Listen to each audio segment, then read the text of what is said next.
Early in the 16th century, Africa began to suffer the greatest calamity in its history, the steady and continuous arrival of Europeans.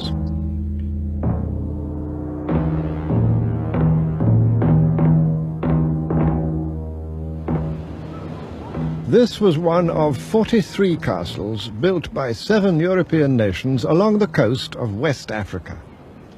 They stand today as monuments to rivalry and greed. For the Europeans had discovered the wealth of the Americas, mining wealth and plantation wealth, and the way to get it by using slave labor. Unwilling to take slaves from Europe and unable to find enough in the New World, they turned to Africa. Horrible in its brutality and violence, the slave trade robbed Africa of millions of men and women and even children. It spread cruelty and disaster. And yet, it was not only the enormous numbers that mattered. Every year for centuries, the trade removed from Africa tens of thousands of productive workers, of skilled workers, of men and women trained in tropical farming, in valuable crafts, and in many forms of enterprise.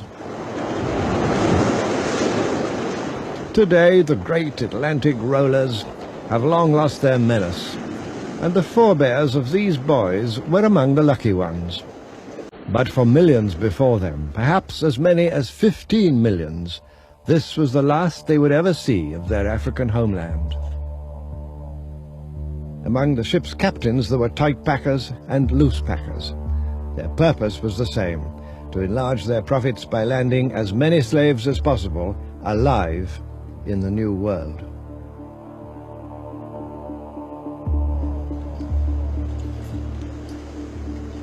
Sometimes captured far inland, the victims of black traders were driven to the dungeons of their white partners on the coast. There were protests, but they dwindled as the profits of the trade became ever more corrupting to kings and merchants in Africa as well as in Europe. It became normal and even necessary for white people to think of their black victims as less than human. Racism grew out of slavery. At Cape Coast, a chapel was built for the British garrison, right on top of the dungeons where, at any one time, up to 1,500 black captives awaited shipment.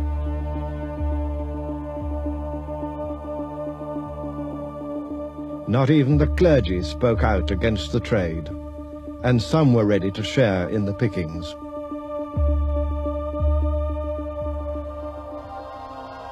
Early in the 19th century, the Atlantic slave trade gradually began to come to an end. But even as the slavers withdrew, Europeans of a new kind began to penetrate deeply into the interior. These were the explorers. They had no warlike intentions, and the guns they carried were for hunting and self-defense. It was seldom the fault of such men that the routes they opened up would all too soon be used by others with very different aims.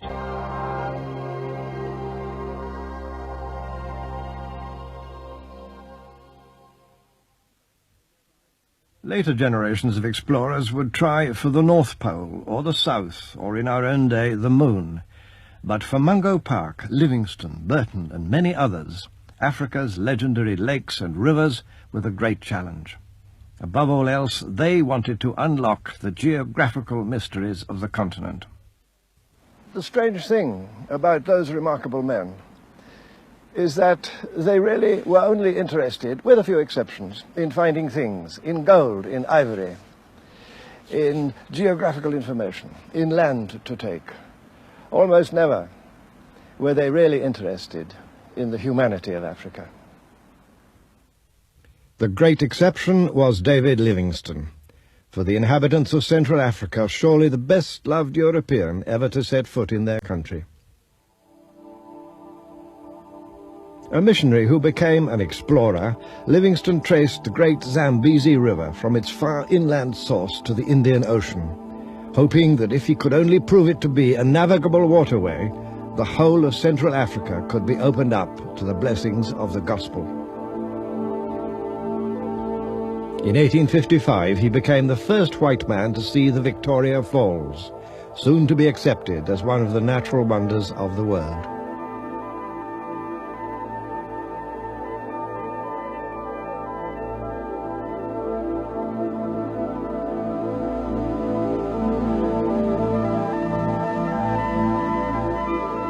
But less dramatic obstacles further downstream barred the way to navigation. His specially constructed river steamer had to turn back.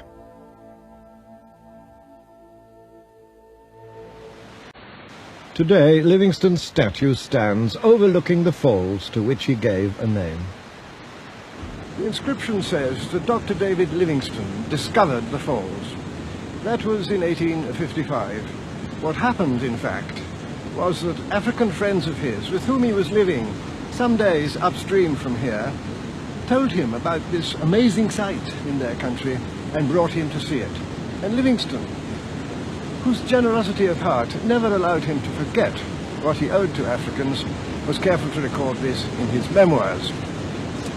But the people who put the statue up long after evidently thought that nothing really exists until a white man has found it.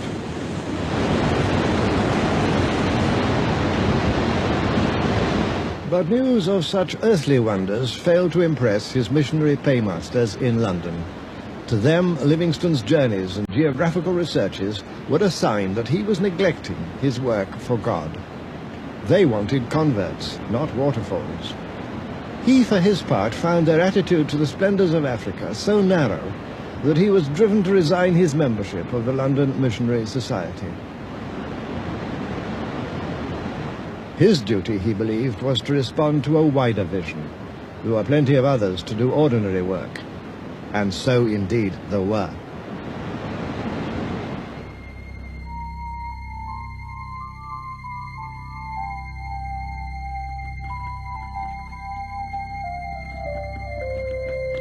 A growing band of dedicated men and women came forward from many nations to carry the gospel into these heathen lands.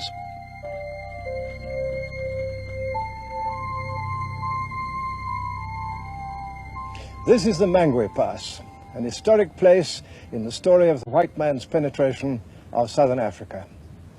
To the southwest lay the deserts of the Kalahari, and beyond to the southeast, white-ruled South Africa. While back behind me, through the hills, the old trail ran north to Bulawayo, capital of the kingdom of the Matabele. Here ran the southern frontier of that kingdom, and this pass was the only point of entry allowed by the Matabele king to European missionaries, traders, or hunters.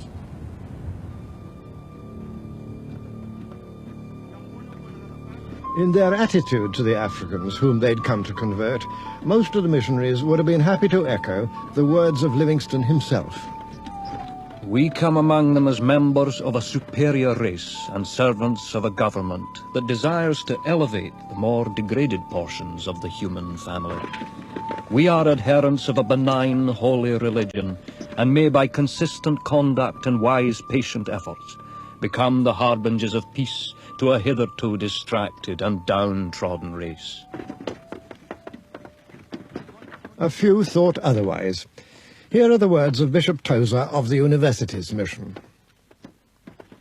What do we mean when we say that England or France are civilized countries and the greater part of Africa is uncivilized? Surely the mere enjoyment of such things as railways and telegraphs do not necessarily prove their possessors to be in the first rank of civilized nations. Nothing can be so false as to suppose that the outward circumstance of a people is the measure either of its barbarism or its civilization.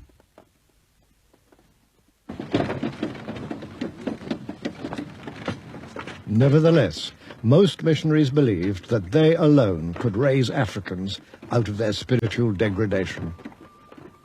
They faced many perils, not from being boiled in an African pot, which never happened, but from mortal fevers they could not cure. 6 out of 9 at Makololo Mission, which Livingstone had founded, died in a single year. Willing converts were few. So it had to be asked, is force justified to save a man's soul? Flogging was used at some mission stations, others disapproved. If it is agreed that an expedition cannot be carried out unless the leader of it commits day-by-day acts of brute violence, the reply is that missionary expeditions had better not be undertaken.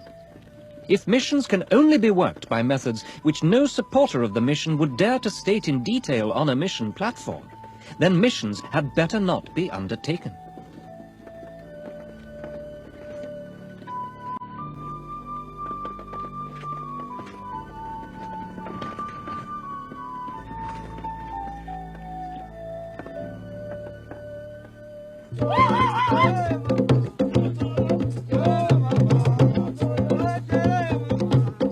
But another and unquestioned requirement lay at the core of missionary labours.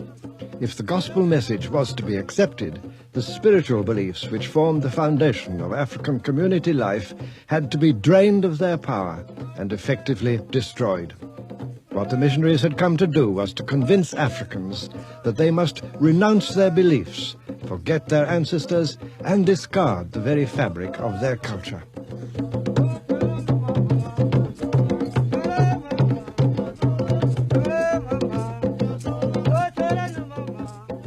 This missionary film, made as recently as the 1960s, makes the point very clearly.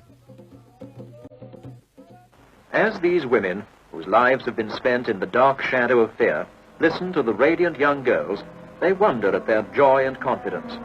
They remember the offerings they've so often made to the Juju themselves, the sacrifices which have been of no use.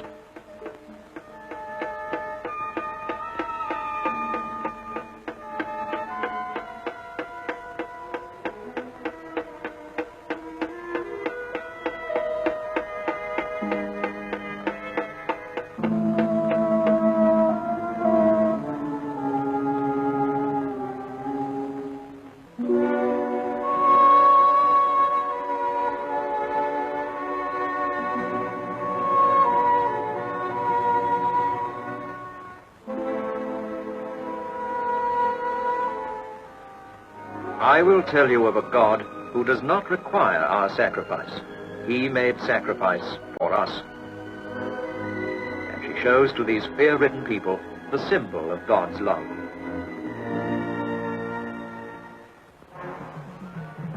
Sometimes the people seek out the missionary later. We have lost our faith in these Jujus, they say. We want to destroy them and begin a new life.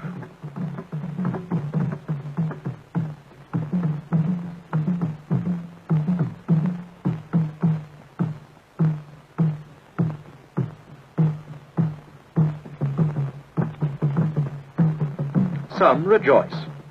Some wonder what will become of them now.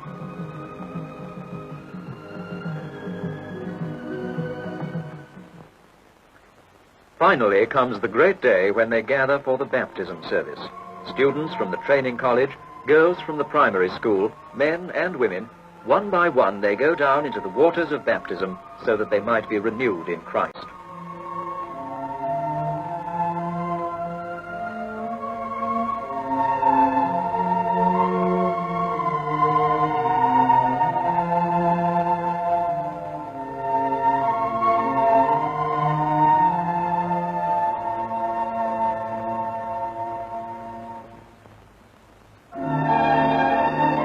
A skeptic might find it hard to see why one form of spiritual renewal should be so superior to another. But to these missionaries, this was the indispensable climax to their endeavors.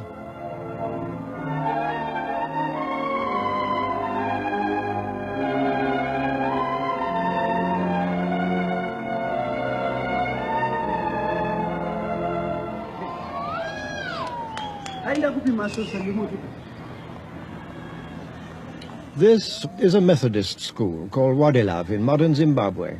It's an important day because the Minister of Information, Mr. Nathan Chamorera, himself an old boy of the school, is making a visit. The event brings into focus some of the underlying currents and contradictions of recent history. Mr. Chamuirera speaks for a government with radical ideas, which may well find itself at odds with religious conservatism.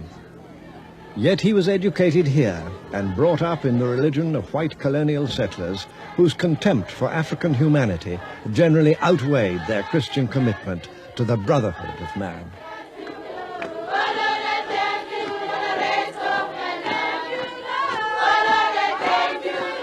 It's one of the ironies of Christianity in Africa that, although it may have preceded colonial occupation, it can't now escape from the fact that it became deeply involved with the system. The foreign rulers may have departed, yet the tunes live on.